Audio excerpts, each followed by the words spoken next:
মিরপুর চিড়িয়াখানায় ঈদের আনন্দ শেষ করে দিল মুহূর্তেই।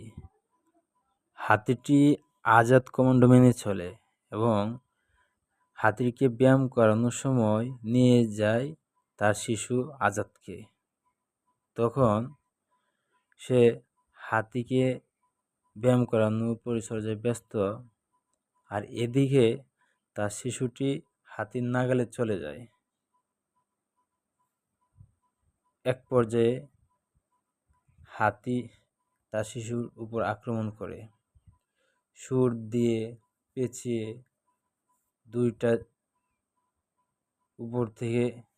দুইবার উপর থেকে ফেলে দেয় এবং এক পর্যায়ে হাতিটি তার পায়ে পিষ্ট করে হাতির কমান্ড মানা